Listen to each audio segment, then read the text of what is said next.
Estamos en deuda con nuestra historia y patrimonio. Lejos de ser una ciudad que solo tiene un pasado glorioso ligado al turismo, Marbella cuenta con lugares, sitios y páginas notables en su historia. Otra cosa es que los conozcamos y los valoremos como merecerían, más allá de aquellos vestigios más conocidos, como la Villa Romana de Río Verde, la Basílica Paleocristiana de Vega del Mar, las termas romanas de las Bóvedas. Pero Marbella cuenta con mucho más, con frecuencia desconocido y a menudo olvidado y abandonado a su suerte. Un rico patrimonio histórico por redescubrir y revalorizar. Yo el paseo lo he hecho, pero con la connotación de Fernando el Católico, no, pero el paseo sí. Sé que entró por aquí, pero te dejo que está Paco hablando y te explicará mejor la historia local. Sí, sé que entró por aquí Fernando el Católico en 1485, pero ahora nos explica mejor. En ese camino, el pasado domingo, nos fuimos a recorrer el segundo de los caminos históricos de Marbella, una idea de la Asociación Marbella Activa, a la que se sumó un centenar de personas. Un éxito. La primera de la ruta discurrió desde el centro de la ciudad antigua hasta el paraje de Puerto Rico para conocer el fuerte vínculo de Marbella con el agua, sus acequias, manantiales, pozos, mientras que esta otra nos descubrió la llamada ruta de Fernando el Católico. Vamos a unir el núcleo de cuando se produjo la conquista por parte del rey Fernando con el lugar donde estuvo asentado su real, que es en el Río Real. Es un tema que genera controversia y no polémica, pero sí debate, porque siempre hay dudas sobre cuándo conquistó el rey, si estaba, si no estaba. Entonces iremos viendo poco a poco todas esas dudas en base a mi interpretación, a lo que yo pienso sobre las fuentes, lo que hay, porque yo como historiador me voy a basar exclusivamente en las fuentes y en la interpretación rigurosa de esas fuentes, porque desgraciadamente estos temas se someten a polémicas estériles de que si estuvo el rey, si no estuvo, si San Bernabé es realmente el patrón de Marbella, porque hasta eso se ha puesto en duda en algún momento, porque decían, no, San Bernabé no puede ser, porque el 11 de junio no, y hay algún historiador que incluso niega, dice que fue un error, ¿no? Que convertir a San Bernabé en patrón de Marbella fue un error. Eso no es así. Los que conquistaron Marbella pusieron a San Bernabé y sabían perfectamente que era San Bernabé. Y además San Bernabé, una de las primeras mezquitas, de las mezquitas que había en el castillo, se convirtió en iglesia de San Bernabé. Fue de las primeras iglesias de conquista. Dirigidos por el doctor en Historia Paco Moreno, al que hemos escuchado, y saliendo de la plaza de la iglesia, hicimos el trayecto que allá por junio de 1485 significó la toma de Marbella, no exenta de controversia entre historiadores. Las crónicas citadas por Moreno cuentan que fue el conde de Ribadeo, Pedro de Villandrando y Zúñiga, quien primero entró en la entonces Marbella musulmana. Firmó las capitulaciones el 8 de junio de 1485 y que fue el día 11 cuando se hizo el pleito homenaje. La ciudad era entonces muy pequeña y con pocos vecinos y se rindió pronto y pacíficamente ante la apabullante superioridad del ejército cristiano. Pero el problema que tenía el rey Fernando era la monstruosidad que tenía como ejército. Tenía miles y miles de soldados que tenía que mover o a caballo o andando. Tenía un ejército de 11.000 jinetes y 27.000 peones. Imaginaros eso moviéndose, desplazándose. Una infraestructura tremenda cargada con las bestias, de comida, de tiendas de campaña, de armamento. Venían cargadísimos. Imaginaros ese ejército, las miles de personas, de lo que iban formando, cómo se desplazaban a través de kilómetros y kilómetros, que ahora veremos en la zona donde han quedado los topónimos, la grandísima extensión que ocuparon, aunque fuera solo unos días, pero ocuparon una grandísima extensión porque eran miles, y eso era también una forma de terror psicológico para la conquista, ¿no? A imponer el miedo por esa superioridad apabullante, y los marbelleses rindieron por eso, por el miedo. Entonces es que se rindió prácticamente todo el territorio, se rindió inmediatamente sin oponer resistencia por el miedo, porque hubo mucho miedo, y es que entonces estamos hablando de la Edad Media. Ahora vamos a ir precisamente a uno de los lugares que más polémica suscita, que es el de la Cruz del Humilladero, y vamos a contar un poquito su historia.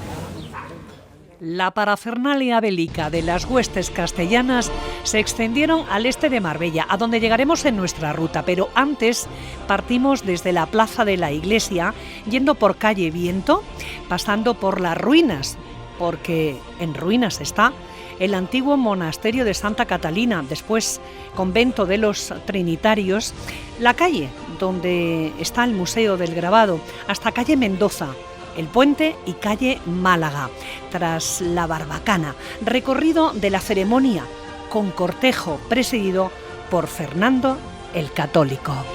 Esto era un palmar, imaginaros todo esto lleno de palmeras, llegan las tropas con el rey Fernando a la cabeza, entonces salen los principales, que ya no eran ni los principales, los pocos que quedaban de los moros, porque el cadí no estaba de acuerdo y se quería ir hacia Málaga. Creo que era Ali bin Kumasa, que además después fue cadí de Málaga también. Marbella se había quedado ya prácticamente vaciada, porque como tenían la posibilidad de irse, de huir al reino de Granada, pues la mayoría de la población, ante la inminente entrada de las tropas en Marbella, pues huyeron.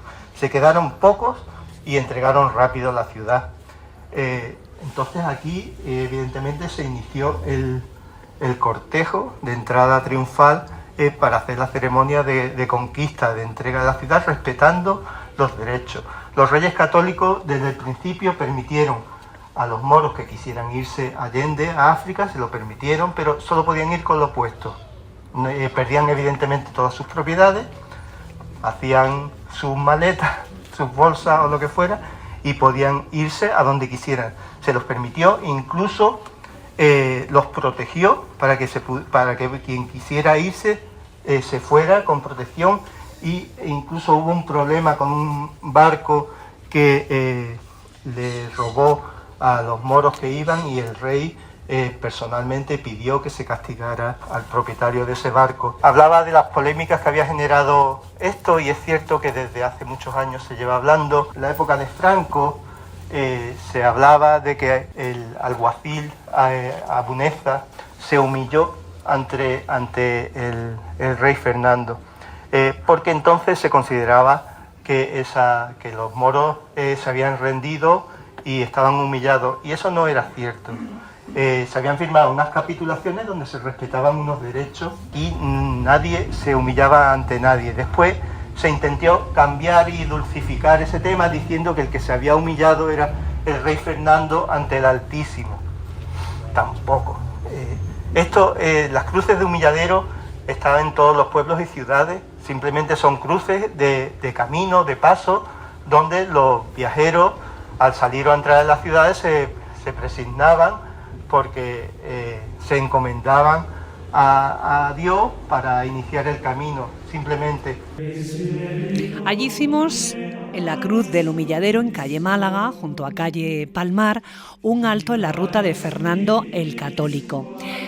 Recorrido siglos después, donde cada 11 de junio se celebra la procesión cívico-religiosa.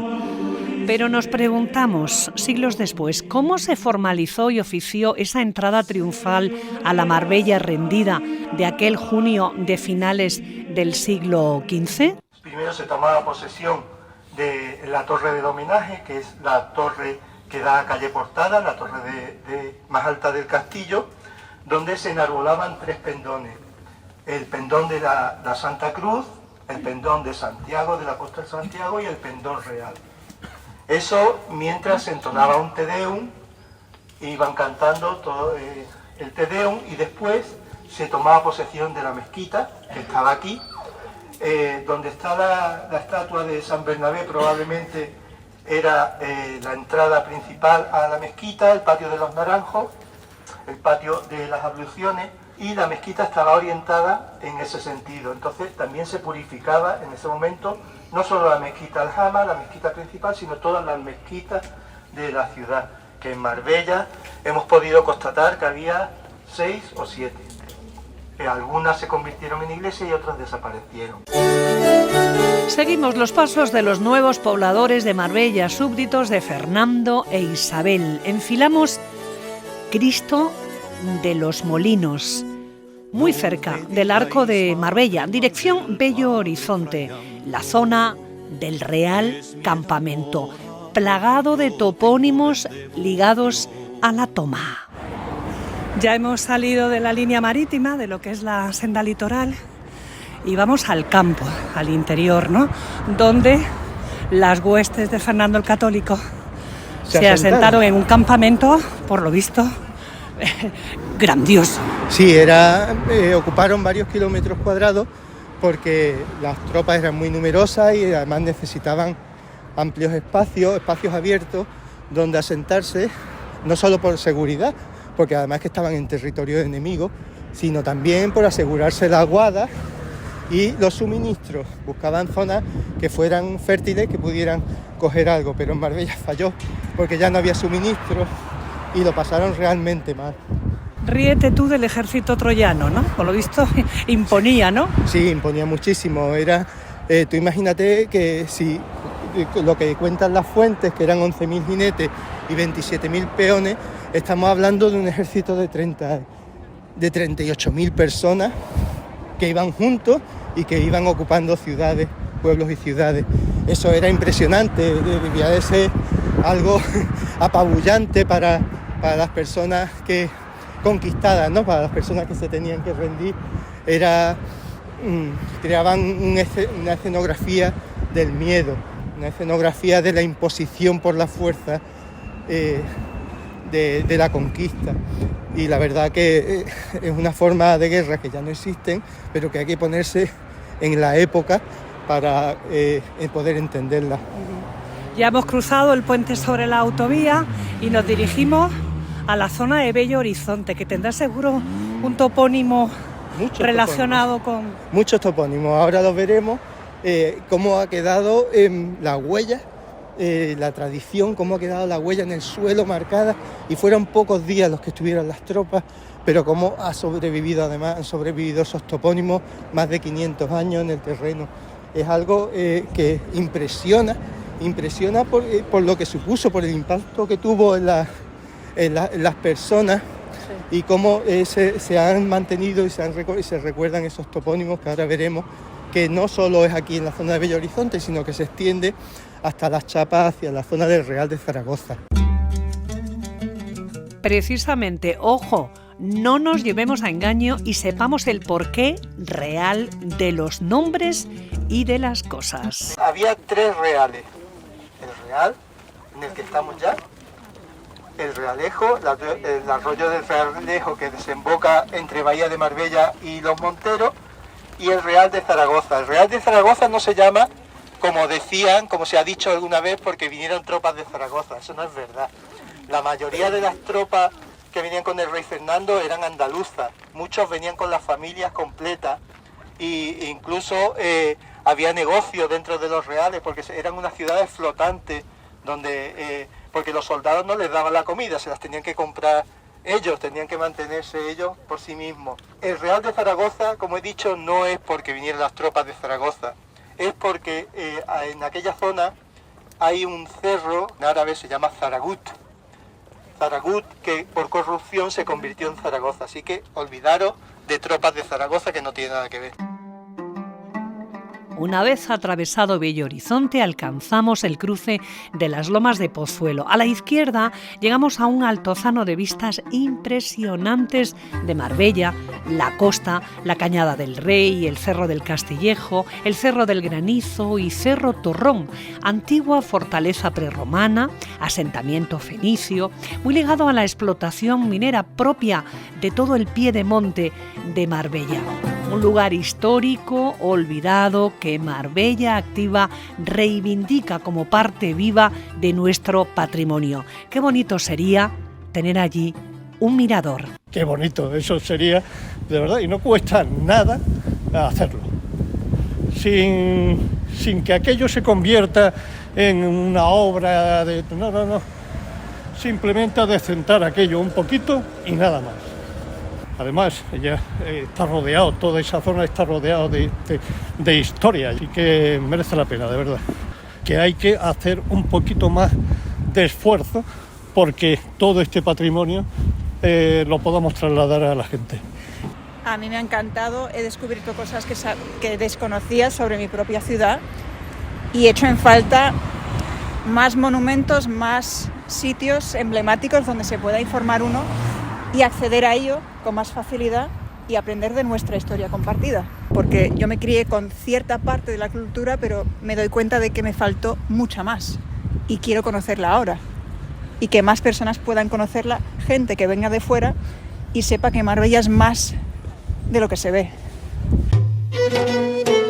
Lo que pretende la Asociación Marbella Activa con actividades como esta. Recorriendo Más de Uno Marbella, la ruta de Fernando el Católico.